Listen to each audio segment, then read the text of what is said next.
The ability to concentrate single-mindedly on your most important task and to do it well and finish it completely is a key to greater achievement, respect, status, and happiness. Welcome back, guys. In this video, I'm going to tell you a habit. It's from a book called Eat That Frog, and the habit is making a to-do list. But Ajay, I have tried it, I have done it, but it doesn't work.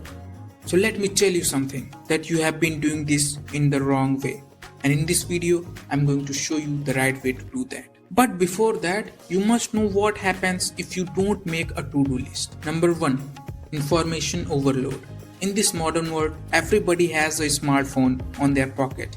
And information overload has become this easy, so common thing. There are things like social media apps and YouTube that puts lot of information every second into your brain. These information are not even useful to us, but due to the constant dopamine hit into our brain, we don't want to stop from consuming more and more content. So we are lost in this virtual world, which is not even 1% similar to the world we are living right now. Number 2, confusion. Vagueness, confusion, and fuzzy-mindedness are the reason for procrastination and lack of motivation. When you are constantly confused about what you should do today and you don't have a priority of tasks to do, then it is really very easy to just lay on your bed, pick up your phone and watch TikTok all day. Not physically available. Our mind is not developed in a way to store data. Some people might train their brains to store data, but most folks don't use it to store data. And when a new idea comes to their mind, whether it is good or bad, if you don't write it down on the paper, it is highly likely that you will forget that. And due to the information overload, the time to forget an idea is getting smaller, smaller, and smaller. Now, let's talk about the right way to write a to-do list.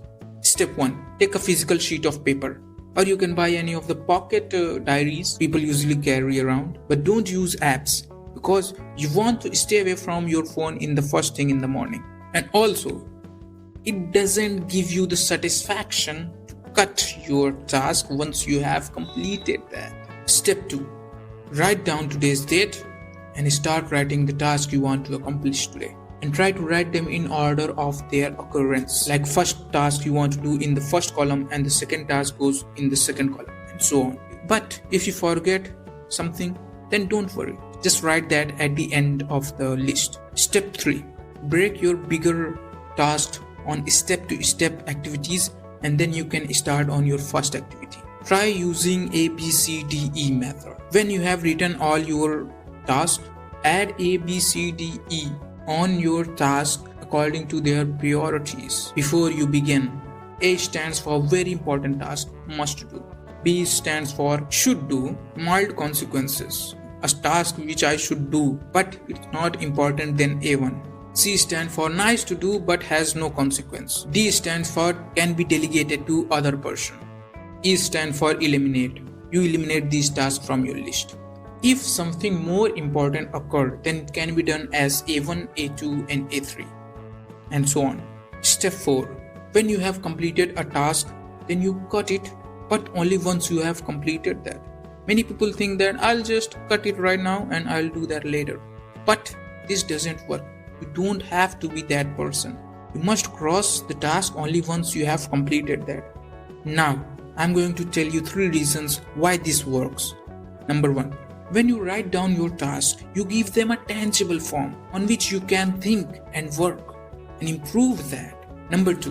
When you write it down on a paper, you empty your brain, which gives you more space to think whether this task will help me or not, whether you want to do this or not, instead of thinking on all the tasks at the same time. Number 3. As you write 5 or 6 tasks and you start doing them, you achieve a flow state because you already know what you will do next after you have completed this task. Now here are some suggestions. Number 1. Now making a list in the morning takes maximum 15 to 30 minutes. But if you want to have more benefits, you can write your list a night before. And when you wake up, you already know what you are going to do today and it clears your mind. Number 2. Always work from a list. When something new occurs, add it on your list and then do that work. Number 3, try to complete one most important task of your day that gives you more satisfaction than any other task completed. Number 4, there is never enough time to do everything, but there is always enough time to do your most important task, and you must keep your focus on your most important task that you have written on your list. Number 5, time that you waste on your work time is taken away from the family time. Number 6, procrastinate on low value tasks. Suppose you got 2 options. Number 1 is to submit your very important files to your boss, and number 2 is to clean your room.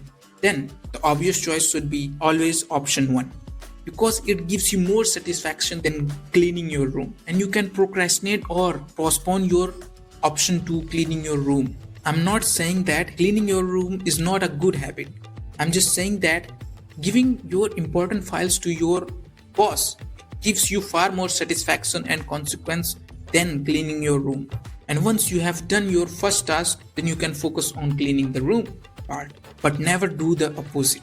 The time is going to pass anyway. The main question is, how are you going to use that time? And where are you going to end up at the end of the day? Purpose of the time management is to enable us to spend more and better time with our friends, family, or people we care about. Thanks for watching. If you want to stop your social media addiction, then this video can help you with that. Until then, I'll see you in the next video.